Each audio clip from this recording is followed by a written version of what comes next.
Deep within the endless sun-scorched desert, a place exists. They call it the Forbidden Valley. Its true name, if it ever had one, is lost to time. This valley does not appear on any map known to man. Cartographers deny its existence. Scholars dismiss it as mere folklore. Yet the stories persist. Tales of a place where the veil between worlds is thin, a place from which few travelers ever return, and those who do are never the same again. Their minds are broken, their souls forever scarred by what they witnessed. The reputation of the Forbidden Valley is one of ancient dread. Legends claim it is older than the desert itself, older than the mountains that crumble to dust. Some say it predates humanity by eons uncounted, an echo of a time when other darker things ruled the earth. The desert, in its vast indifference, guards the valley's secrets well. The desert waits. Yazan was an explorer, a seeker of forgotten truths. He scoffed at superstition, at tales of ghosts and ancient curses. Yet, he possessed an insatiable hunger for the unknown. He craved the thrill of discovery, the allure of the unexplained. He had stumbled upon faint, cryptic references to the Forbidden Valley. Whispers in decaying manuscripts, veiled hints in the journals of madmen. These fragmented tales ignited a dangerous spark within his ambitious soul.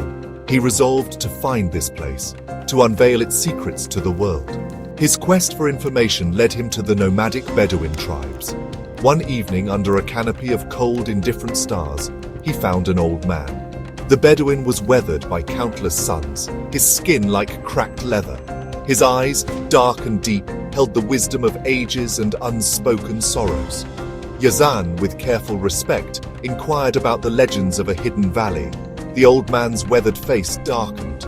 "Do not seek that accursed place, young fool," the old man rasped. "It is not meant for the living.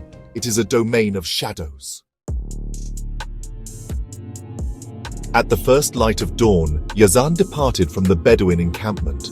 The old man's grave warning echoed faintly in his ears. The vast, unforgiving desert stretched before him, an ocean of sand and rock. Yazan relied on his sophisticated modern instruments. His GPS, his satellite imagery, his detailed geological charts, all proved utterly useless in this endeavor. The Forbidden Valley remained elusive, a phantom. Days bled into scorching nights under the cold, distant stars. The relentless sun beat down upon Yazan with merciless intensity. The nights offered little respite, filled with an unsettling, profound silence.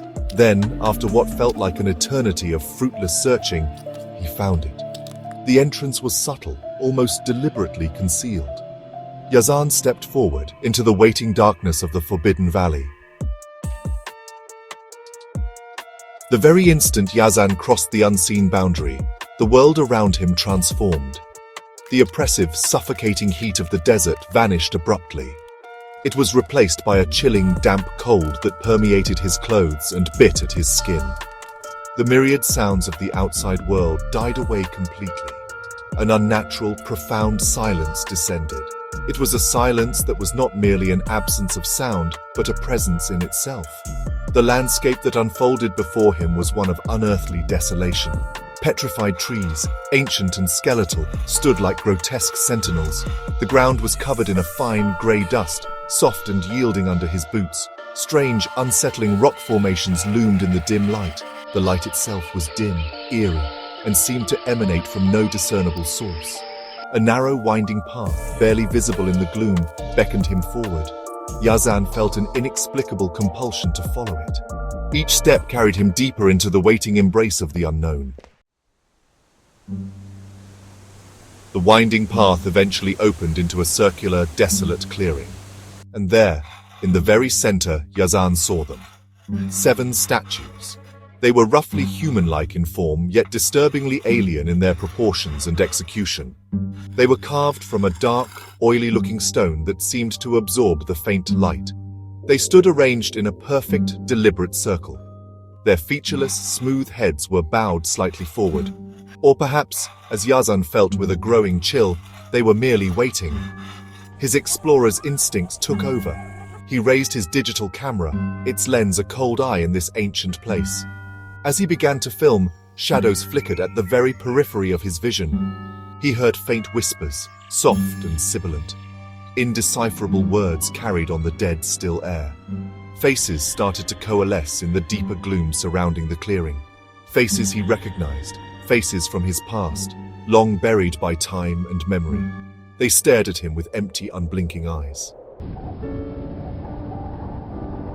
The dim, unnatural light that suffused the valley began to fade even further. An unholy twilight, heavy and pregnant with menace, descended upon the clearing. Yazan glanced at his wristwatch, its glowing numerals a stark intrusion of modernity. It was almost midnight. A terrible, suffocating sense of anticipation filled the dead air. The whispers reached a frantic fever pitch. The very ground beneath his feet seemed to tremble slightly. Then, with an agonizing slowness, one of the 7 stone statues began to move. Its heavy, featureless head lifted. The sound of stone grinding against stone echoed in the unnatural stillness. Then another statue stirred, and another, until all 7 were slowly, deliberately turning. Their blank, unseeing faces swiveled towards him. A low, resonant hum emanated from the statues, growing in intensity. Yazan was paralyzed, frozen in a rictus of pure, unadulterated terror. A sickly, pale bluish light began to pulse from the exact center of the stone circle. The ground before him, within the circle, split open with a sickening sound. A hand emerged from the glowing, narrow crevice. The shrouded, faceless figure advanced upon Yazan with an unhurried, inevitable gait. The desiccated hand, cold as the grave, grasped his arm in an unbreakable grip.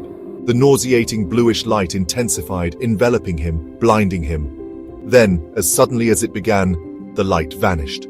Silence, profound and absolute, rushed back into the clearing. Yazan was gone. He had vanished without a sound, without a trace. Only his discarded camera and other equipment lay scattered on the dusty ground, a mute testament to his ill-fated quest for forbidden knowledge. Days later, by some miracle of failing technology, Yazan's small drone sputtered back towards the fringes of civilization. Its battery was almost entirely depleted. It landed erratically, crashing near a remote desert outpost, startling the inhabitants. Its memory card, miraculously intact, held the only record of Yazan's final, terrifying moments. The footage recovered was fragmented, distorted by interference, chaotic. Yet, it was undeniably real. The Forbidden Valley remains hidden, lost somewhere in the vast, uncaring desert. It waits, always waiting for their next unsuspecting victim to complete the circle anew.